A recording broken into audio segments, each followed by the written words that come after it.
Christina Tuff with Simpson International News, here with you today to discuss the effects that media can have on its viewers.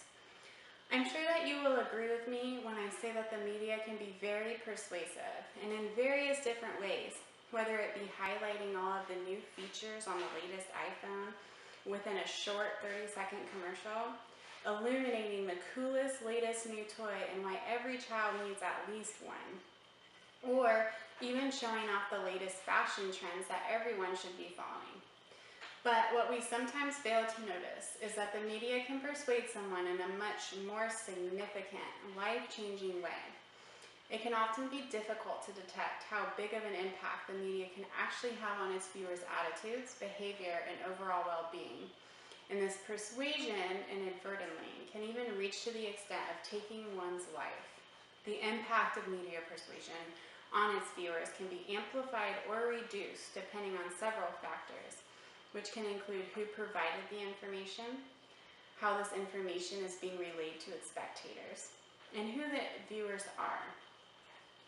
All of these factors can play a large role in how the information is processed by its audience, whether centrally, when the viewer takes time to weigh all aspects of the information in an orderly manner, or peripherally, which happens when the viewer accepts the information being covered without careful consideration.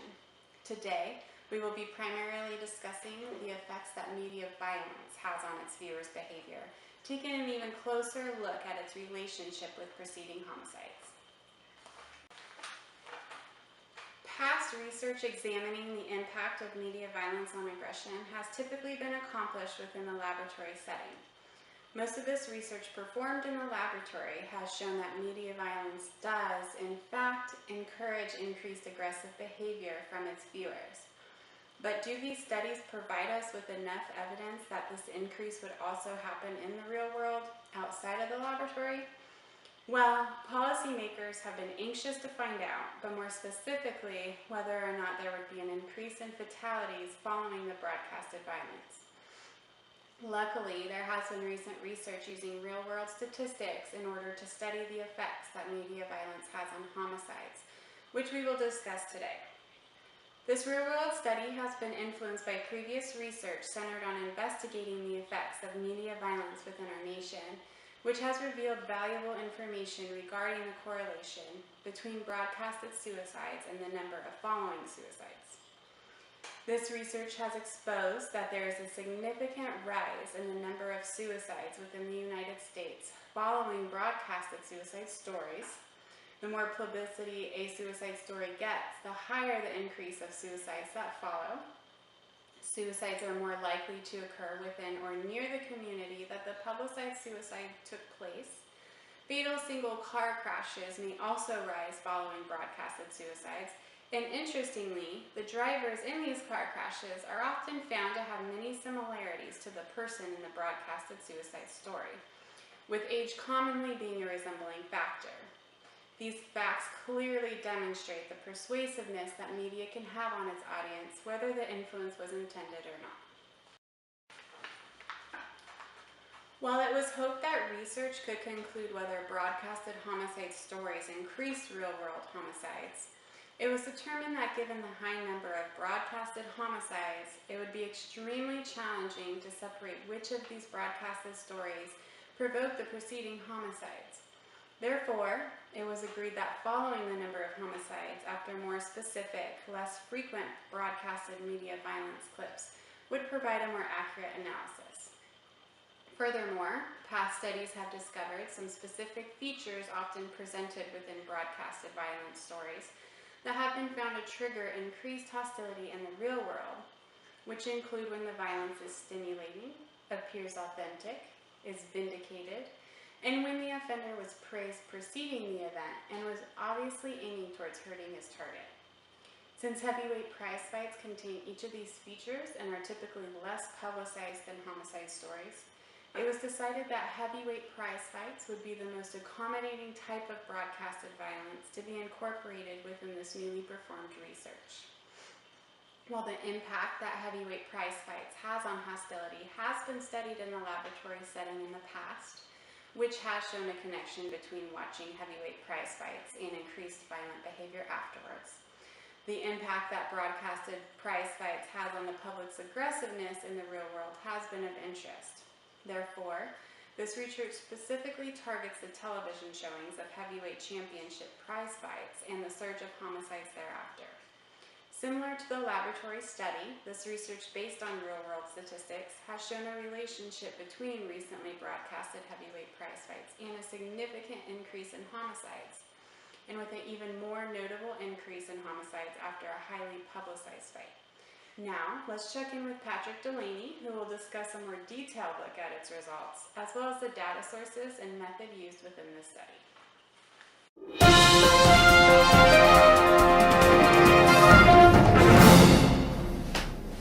Thanks, Christina.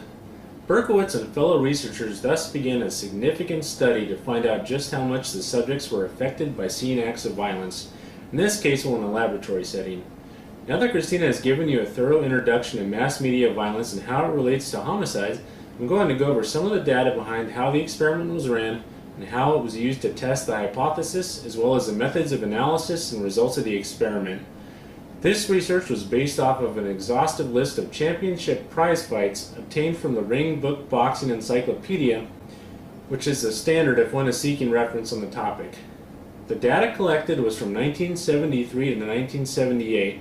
It was chosen for analysis because daily counts of all U.S. homicides are publicly available from the National Center for Health Statistics during this time. To begin, we're going to take a look at the methods of analysis used for the experiment by Berkowitz and his colleagues. For this particular study, a standard time series regression analysis was used. For those of us unfamiliar with what exactly time regression analysis is, it is simply a statistical method for predicting a response based on the response history. Time series regression is commonly used for modeling and forecasting statistical data in many different areas.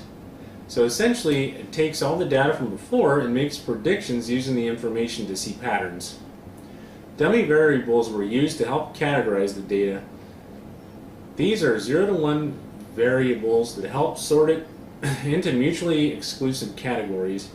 Different 0 to 1 dummy variables were assigned to each day of the week, with Monday having one, Tuesday having another, and so forth, with Sunday being the omitted variable. Each month and year was also coded using the same method.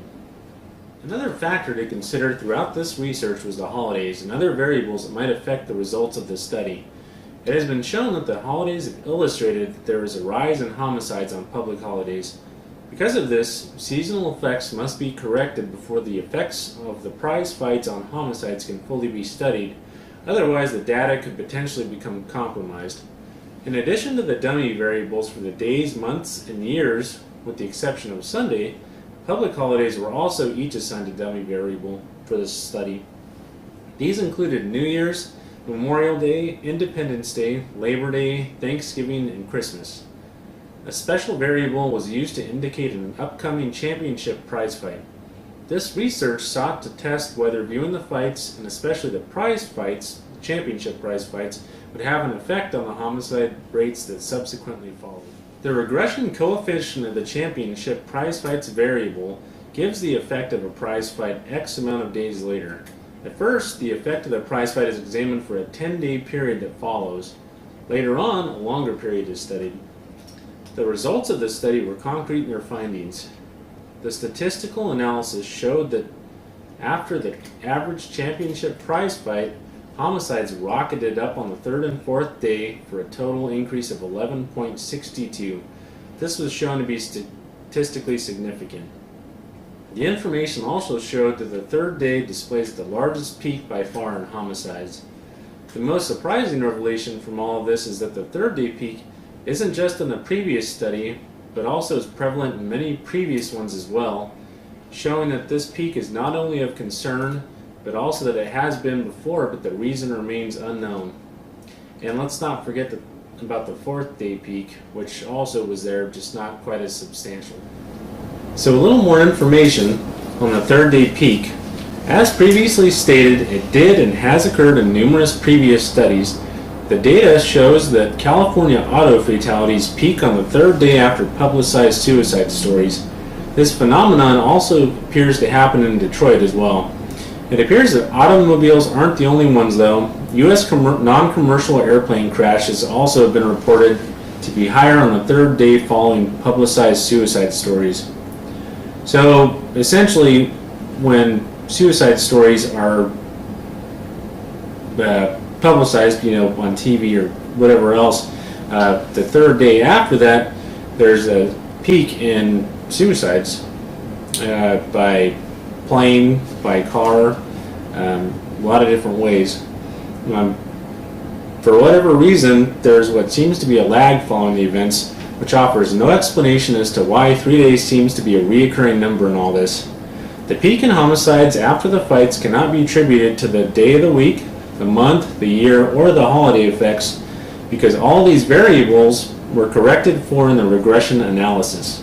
The data also further shows that the increase in homicides aren't random, as they are statistically significant, meaning that it can't be coincidence that all of the information points to the third day. All the previous studies, as well as this one, have shown that there is some significance and some correlation between viewing the prize fights and then the third day and the fourth day after that, there's an increase in homicides. And the same goes for suicides. When those are publicized 3 days later, 4 days later, there's an increase or a spike in suicides as well.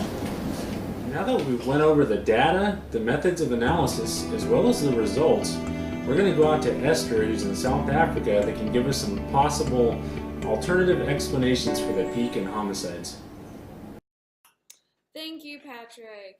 I'm Esther, coming to you live from Southern Africa in the beautiful country of Mozambique. So, continuing this research on if violence on media elicits violence in our real lives. So, there are different hypotheses to see if these champion prize fights are not necessarily proven to show the peaks in homicides from viewing the fights on TV. Possibly the personal experience hypothesis indicates that perhaps the prize fight only affects those who are personally experiencing and attending the fights.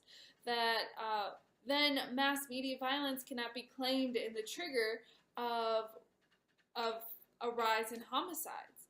So, if this is true, then foreign fights outside the U.S. should have little or no effect on U.S. homicides, and that local U.S. fights should have a much larger effect on U.S. homicides. But unfortunately, the research shows that foreign fights actually have a greater rise in U.S. homicides by 12.128, and the fights in the U.S. have a smaller rise at 2.862. So this hypothesis, unfortunately, is not plausible. There is another hypothesis that comes in two parts. The modeling hypothesis. This hypothesizes that prize fights may trigger homicides through some type of modeling aggression. If a prize fight is more publicized, then it will elicit a greater rise in homicides. But if it's not publicized, it should have a much less effect. So it is true that homicides rise by 11.127 after the average publicized fight, and after unpublicized fights there is an average rise of 2.83. So there is a plausible explanation, especially since the most touted prize fight of all in this time period is Thrilla in Manila between Ali and Frazier, and it displays the largest peak in third day homicides. The second part of the modeling hypothesis is if a person is more likely to imitate an aggressor he is similar to. So if the fighting aggressor is a young black male, then murders by young black males should increase, and vice versa for if an aggressor is a young white male, then young white males should be more likely to commit a homicide. And unfortunately, we cannot study this through as death certificates do not reveal the identity of the murderer. They only reveal the identity of the victim. So we can research the opposite of this if a person is more likely to target a victim of the victim on screen. So studying the details of the victims of homicide after these fights, there was found to be a correlation. So if a young black male loses a prize fight, there is an increase of young black male murders. And vice versa, if a young white male loses a fight, there is an increase in young white male deaths. So there isn't a correlation between a young white male loser and a rise of young black male deaths. So there is not a correlation when a young white male loses a fight to an increase of young black male deaths. Only that similar pattern of if a young black male loses a fight, there's not a rise of young white men who die from homicides. There's only an increase of young black men dying. So this model, both of these modeling hypotheses do prove out to have some validity, unfortunately. So watch out if you are a young white male or a young black male and a young white male or a young black male loses. Just watch out. So there's other hypothesis, the precipitation hypothesis, that is possibly if prize fights only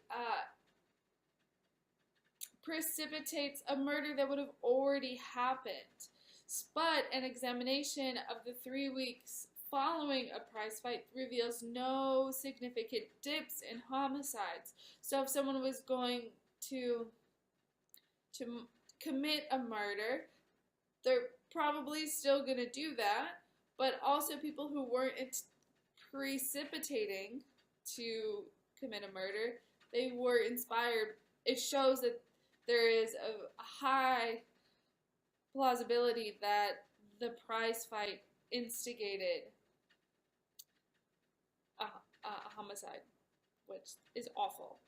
Our last hypothesis is the gambling hypothesis, that possibly gambling, which provokes anger, fighting, and murder, if there is an increase in gambling and ergo murder from these prize fights. If gambling is true to elicit an increase in murders, then there would be other events that provokes gamblings and murders. But the U.S. Super Bowl, which provokes more gambling than any other event, does not elicit a rise in homicides. Actually, the U.S. Super Bowl decreases homicides because everybody is watching the game. So this hypothesis is rendered implausible because there would have to be a rise in homicides after other gambling events, and it doesn't seem this way. So out of all of these hypotheses, the best explanation is the modeling hypothesis, that people follow after people that they're similar to. So that is unfortunate. So there is such an increase of homicides after these champion prize fights. This sum total rise is at 125.64, which is a 12% increase, which is huge. 12% increase in murder after a champion prize fight. And on the fourth day, there's an increase by 67.97. That's a 6.58% increase. So these third and fourth days combined, homicides, murders increase by 9.48%. That's huge. Almost 10% murders increase after these championship prize fightings. So, one cannot generalize with confidence the impact of mass media violence to violence in the real world in the laboratory. But we can, through this hard evidence, we are able to see that this real world evidence provides an explanation that violence in media elicits violence in the real world.